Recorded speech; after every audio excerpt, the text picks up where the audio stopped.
meeting every Thursday at 6 p.m. We're all inclusive. Where we have singers, experienced singers, people who never sang before, and that's all fine. We have some of them here today, and well, yeah, while Saki is setting up her presentation, we'd like just to sing you one. Well, we'll sing it anyway. Just one little song, which is called Autumn Comes. You might know it already. Oh, so please, choir.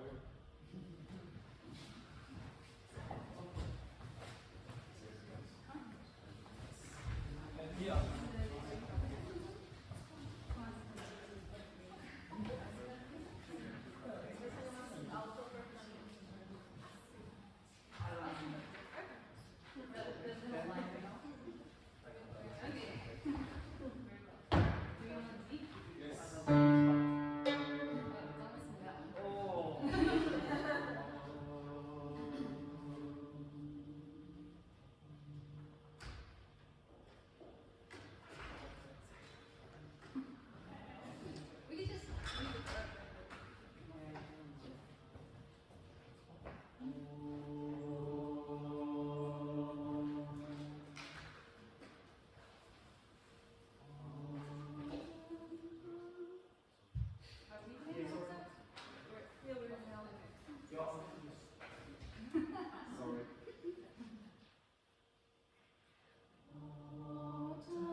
So the fundamental frequency, which we'll refer to later in the presentation, is the basically the main frequency produced by this vibrating object.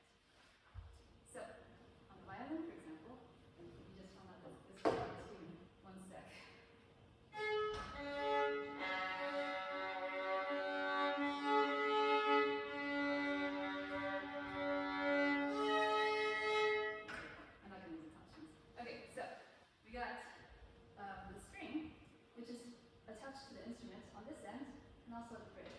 So that restricts it from vibrating, and basically, when you pluck it or bow it, you're vibrating that string, and that's physically the wavelength, it's the length of the string. So you're creating a sine wave in the air that's wobbling that fast over time. I'm not going to specify exactly. If you shorten the string, you will increase the frequency because you're shortening the wavelength. Due to the string tension, the string wants to return to its straight conformation. So when you decrease the string length, it gets more intense and it wants to vibrate more quickly. So you what that sounds like. Here's the string by itself. When I push it, it gets shorter, the pitch goes higher. The waveform gets shorter, there's a higher frequency. So, there are actually other ways to produce sound waves from like a violin string that don't involve physically shortening the string length.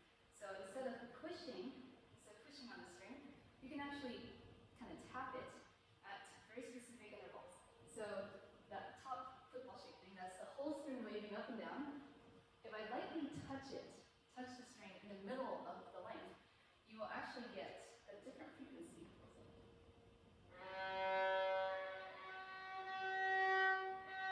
So that's that second one.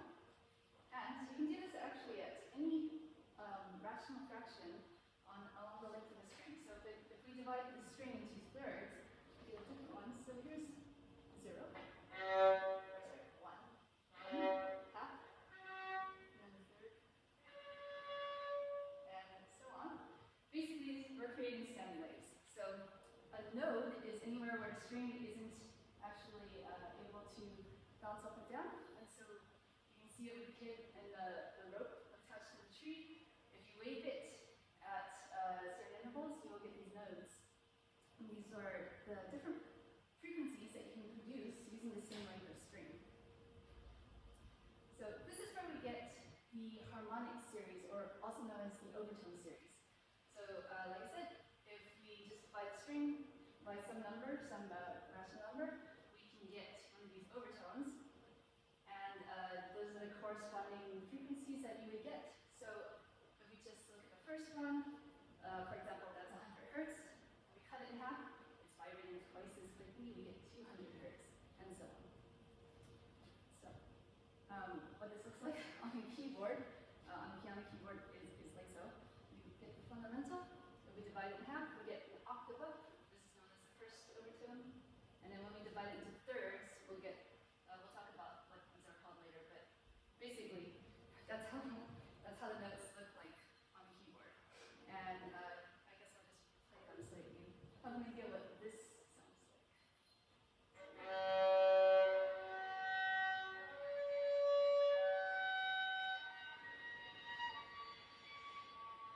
I think it's hard to play those other ones. So, yeah, the ones up there get kind of hard to produce using such a small instrument. But keep in mind, this is different, completely different from pushing on the string. If I did the exact same thing while pressing on the string, it would sound like this.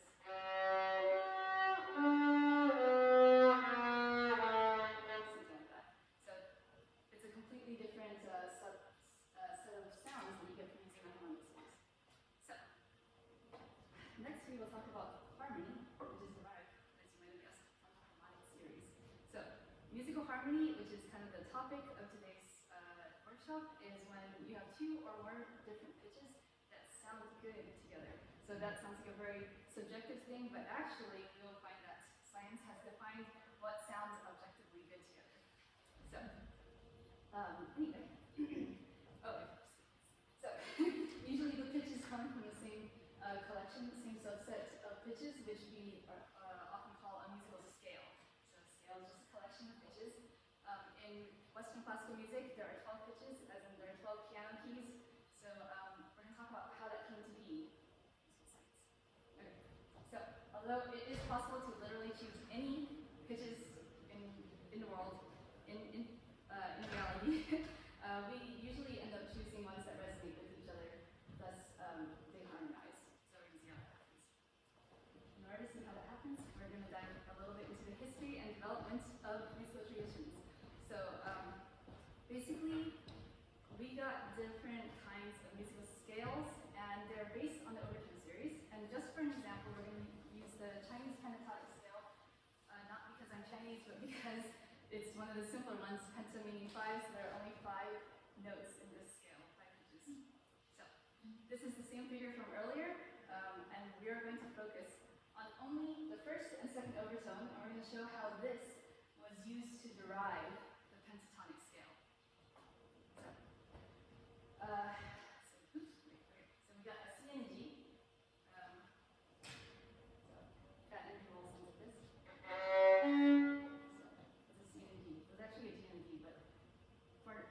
sake of the lecture.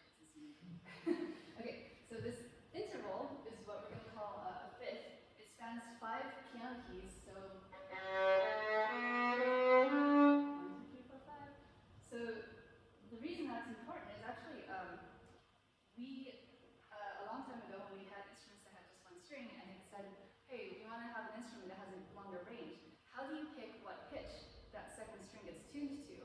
So one way that they did this is they got this interval based on the harmonic series. Remember, this is that's when you divide the string into thirds, and so I'm just tapping with my pinky there. That's a harmonic.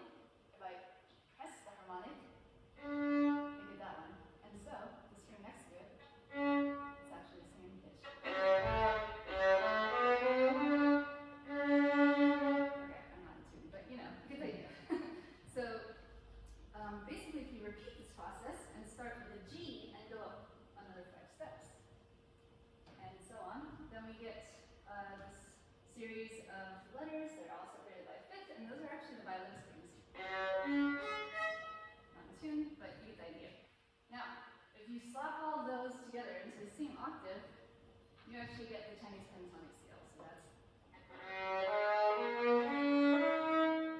So anyway, that is where that comes from.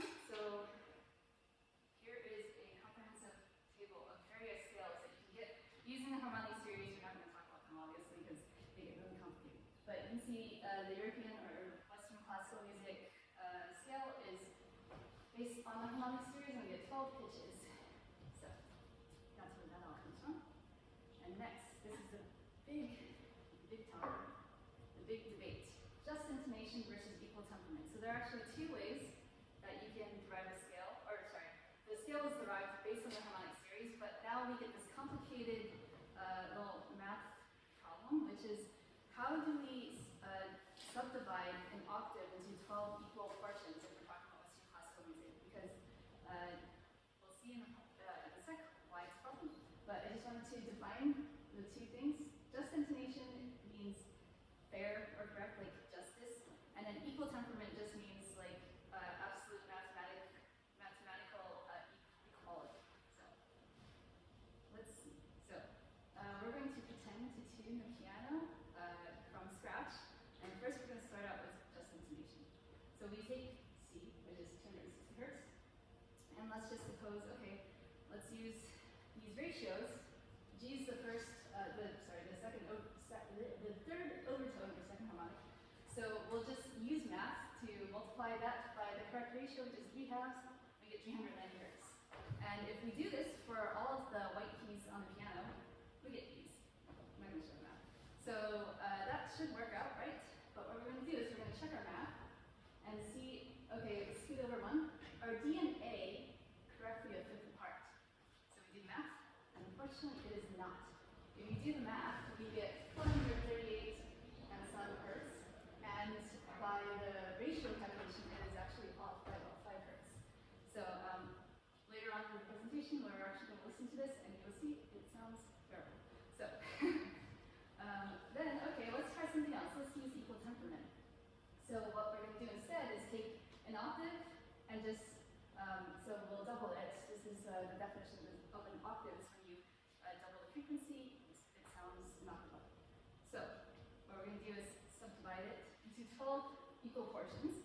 So that includes the black keys. So we didn't talk about the black keys previously, but basically there are 12 intervals, and each of them is called a half step. The whole step is between 2 white keys, and the half step is between a white key and a black key, or in the case of over there on the top, I've indicated half steps between E and F and B and C because there's no black key in between those. So we're going to fill out the table using this math.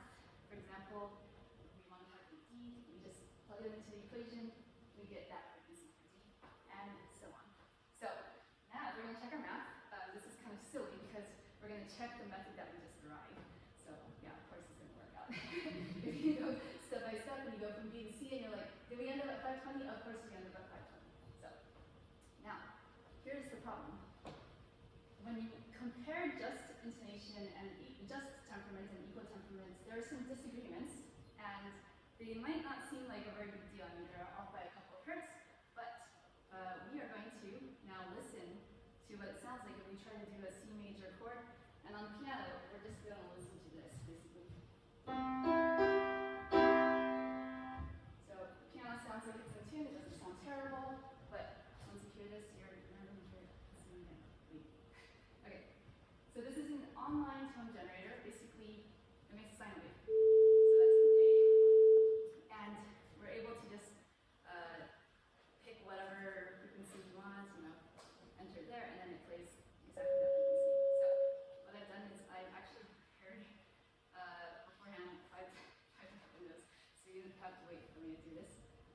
These are the C major chord notes right here. So you can see that's a C. It's starting out with 260. And then we have two different E's. We have the 325, that's the just intonation, and then we have the 327.58, that's the equal temperament. And same thing with the G's. I just took the one starting the G bow. So let's play a C. And then we're going to listen to the just intonation version. Pretty nice, right? Okay. And now, we're going to go back to just a C. And we're going to listen to the equal temperament version.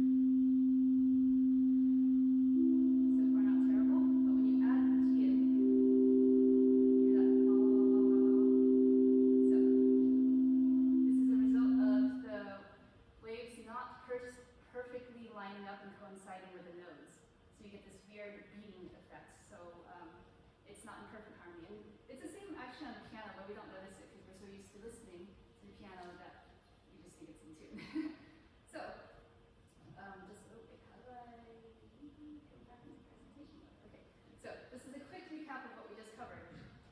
Basically, just intonation sounds great, but it's not practical for tuning pianos or guitars, anything with like a fixed tuning system like organ pipes. We can't actually alter the pitch on the fly, so we just use equal temperament. However, we can, now moving on to today's main topic, I think I've said that like 3 times already though. We're going to focus on a cappella singing, which is basically any kind of unaccompanied vocal music and in a group. I guess you could be a solo a cappella singer, but that's what we say. A cappella just means in the chapel, it's Italian, and it's usually where a choir would sing without the organ or with the flutes. A cappella just means without instruments. And luckily for us, we don't have frets or keys in our throat, so we can micro-adjust the tone however we want. So this allows us to achieve just intonation tuning using our vocal cords. And so, barbershop music, you might be wondering, what the heck is it? Because you saw it in the title of the workshop and we didn't really explain what that was. So, barbershop music is an American style of music, a cappella music, that became popular in the early 1900s.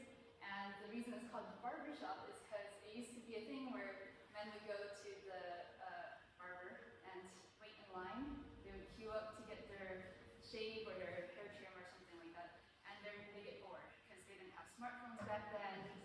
So they would just sing together on some popular tunes and they would start harmonizing and they would start getting really complicated with harmonies. So that's where this all comes from.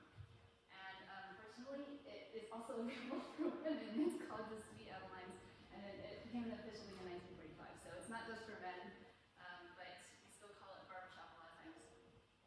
So what makes barbershop really special is this ringing chord phenomenon. So a chord is said to ring when the singers harmonize so well that they reinforce each other's harmonic series. And the audience can sometimes hear an imaginary fifth singer singing an ultra high note in the whistle register. So I'm just going to play a really short clip, and you'll hear an inhumanly high pitch at the end.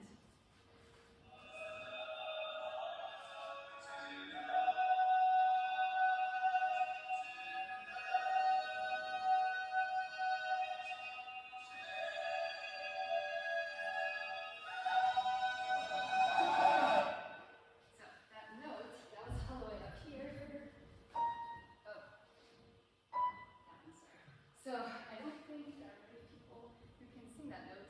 Maybe some of the sopranos in the choir, but these are all men. So that would be actually almost physically impossible for them to hit that note, and yet you hear it. And so it's from this reinforcing of the harmonics. They're all harmonizing so well. So I'm going to actually show this live. Can I get my beautiful assistant, Kenny?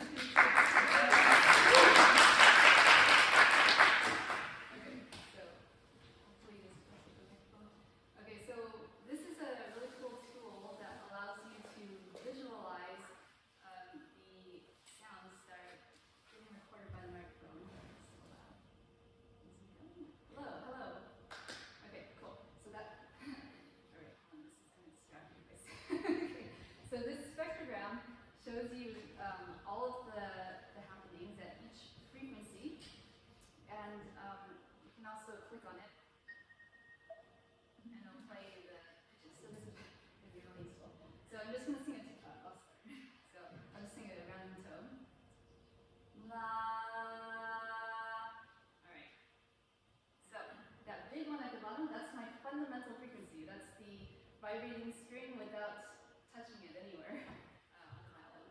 So that's the note I'm singing. And then all of these red lines are the harmonic series that are actually present already in the pitch that I'm singing. You just don't hear them as the main tone because it's like covered up, it's shielded by the fundamental frequency being so loud. So if you click them though, so here's my fundamental. First harmonic.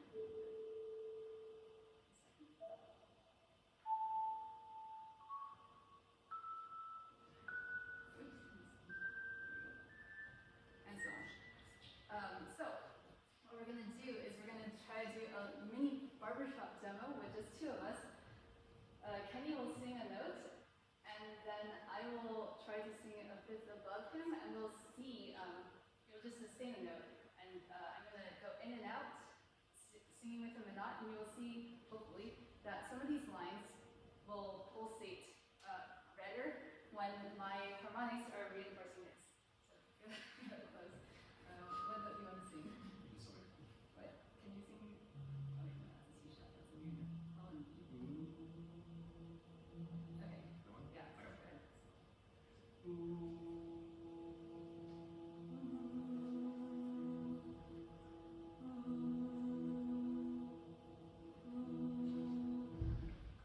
So, you can see there's actually a lot of correlation between our harmonics.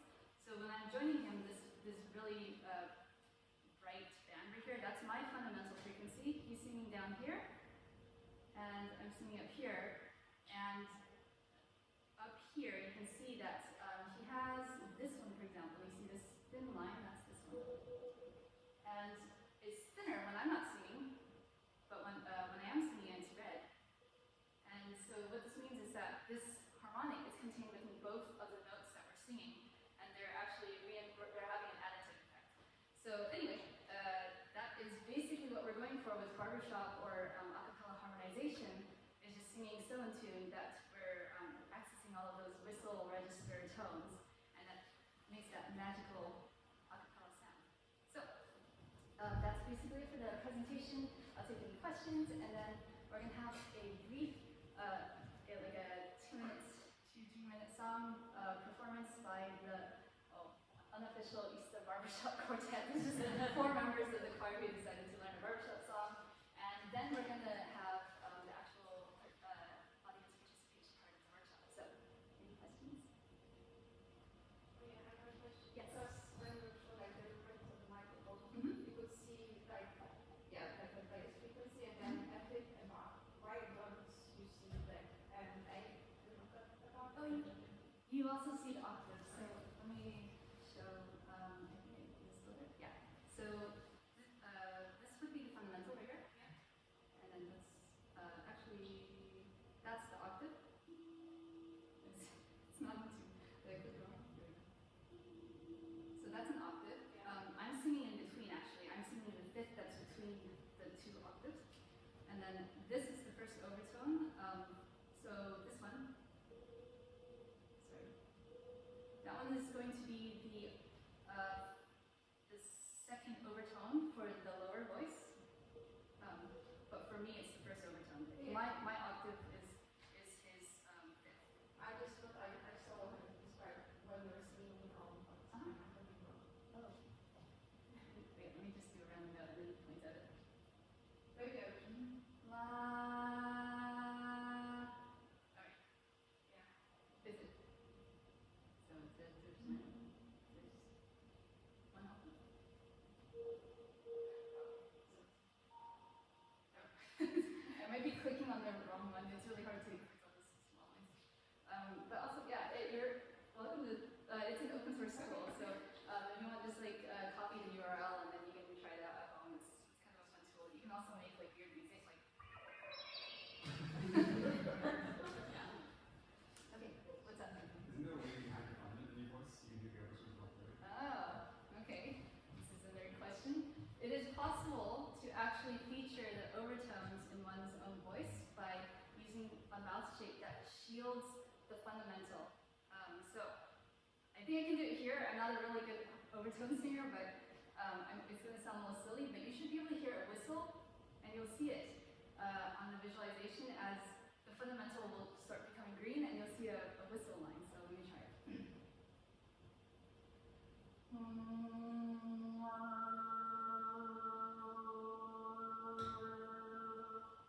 it work? Can you hear the whistle? Wait, who heard the whistle? Because I'm actually a terrible singer and it's overtones. Who did not hear the whistle? Right. Well, it works in theory. So did anyone see a difference in the spectrogram? It should be the bottom one turns all the way from here and the top one turns all the way over. Got ready. Okay, good. Okay, yeah. That's it. But actually, well, I couldn't see because you were behind the screen. What did you do with your mouth? Oh, I'm looking at it.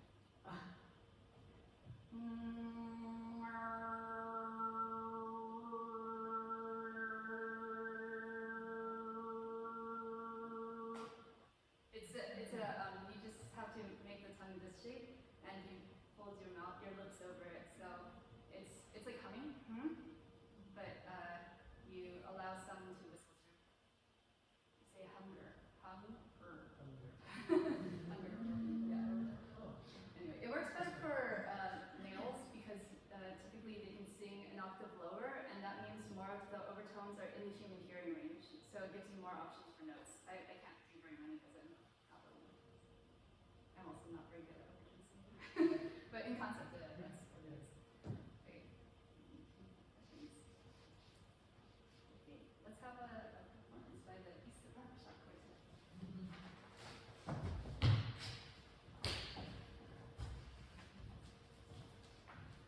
Wait, I didn't hear my sheet music, so I'm going to get. Oh, I have more. Sorry, please. Problem solving?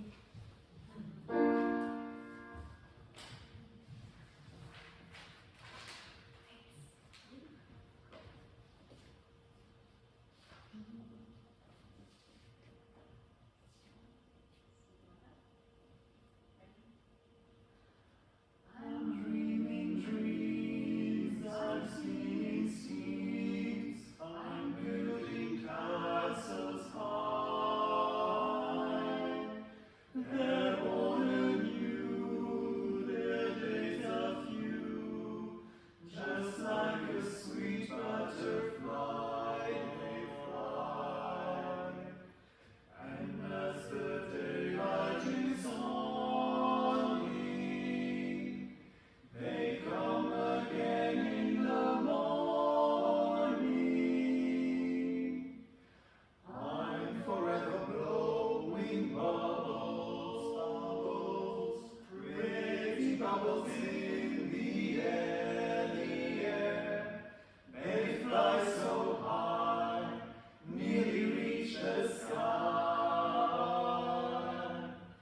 Then, like my dreams, they fade and die. Fortune's always hiding. I've looked everywhere. I'm forever blowing bubbles, bubbles, pretty bubbles in the air. I'm forever blowing bubbles, bubbles, bubbles that fade in the fade in the fade in the air.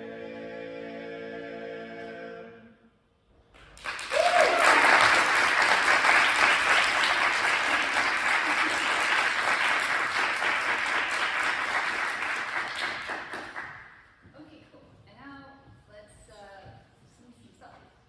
We have a very beginner-friendly workshop set up. We're basically going to harmonize on just 3 notes. We don't have to memorize a bunch of complicated lyrics, so don't be afraid to join in. And I think, should we break into 2 groups, or do you want to do one big group?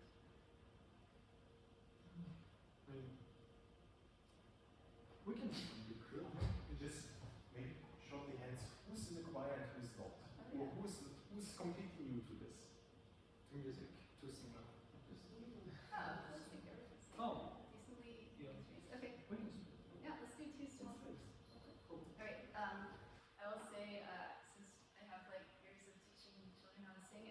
feels like they're actually like a really terrible singer, come with me.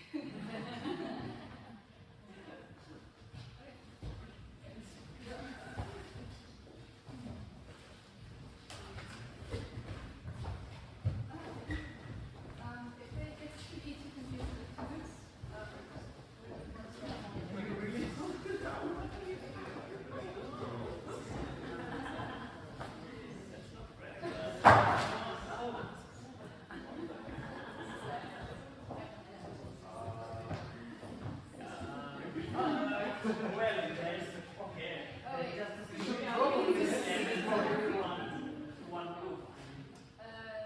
you want to just do one group? Yeah, okay, let's do one group. Okay.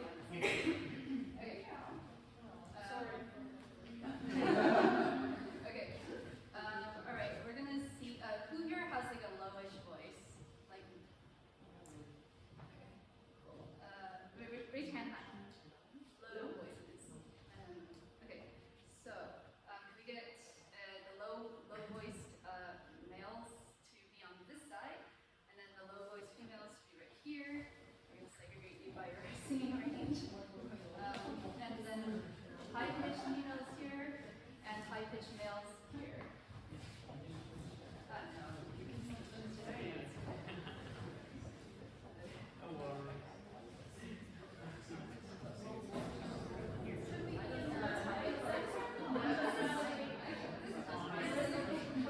No. Well, then you can just kind of float around and see whichever one you like. Right now? Should I say first? Oh, no.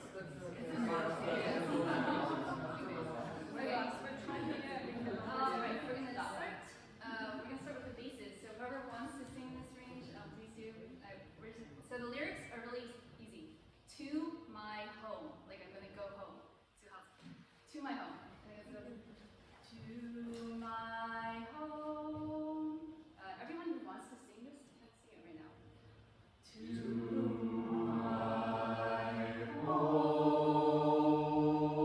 Alright, cool. Now, like people who want to sing this part, actually anyone can sing it. Just if you're gonna stay on the low voice, don't unlearn it. Okay, the next part. To my home. This section to sing it. I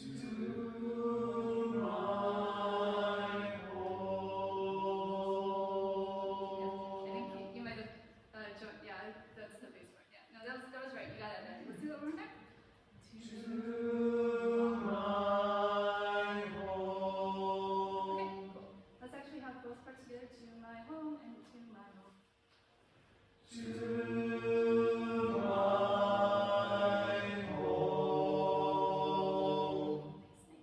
Okay. Lowish females. To my home. If you want to, you can sing this part too. This one. To my home. Then highish females is not that high. To my home. To my home. Right. All the ladies together. To my home. Right. Everyone says to my home, to my home, to my home, to my home. Right.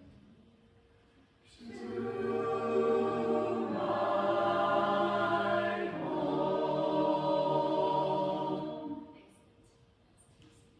Now, we're going to do increasingly, slightly more difficult variations. So, the top voice is actually exactly the same. To my home, so we don't need to review that. Middle top voice. We're going to do, it's very similar to the first one. First two notes are the same. To my home. So, the my and home are actually the same notes. So, to my home. So don't lower until the second half of home. So let's try that. To my home. Perfect. All right. Upper low voice is actually the same. To my home. No change.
sing to.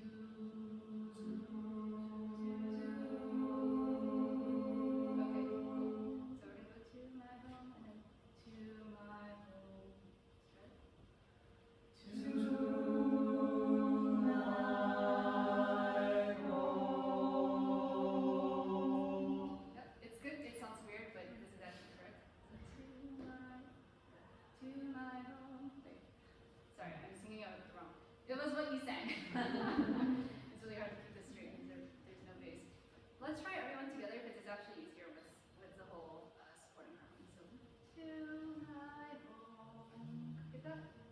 To my home. Or actually, let's have the tenors sit out. For this one, we're just gonna have these three voices. Make sure everyone's setting the stage right for you guys.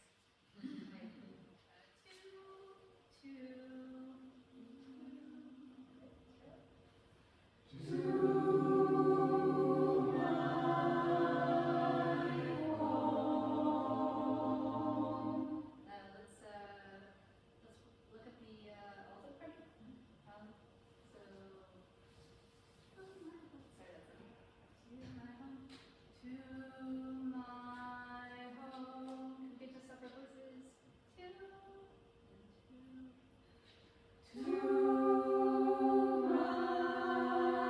home. Okay, add back voices. To my home. To my home. That was it. Okay. Tenors are ready for you. I've never been able to do this one with a group before, so it's exciting. Okay.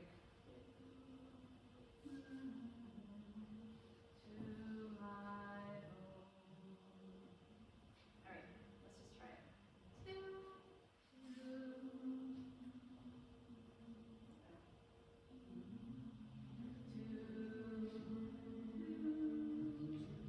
Let's just tune the 2 chord. Everyone, on 2. Yeah, that's it. Okay. Wait, hold on. And now to my home.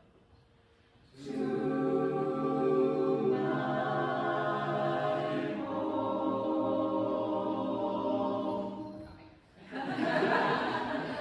That was so cool. All right, can we do it again? Okay. Oh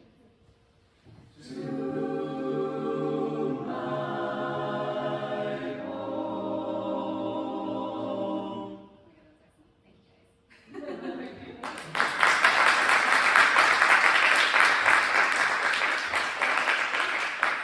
We're officially at the, well, that clock's an hour ahead.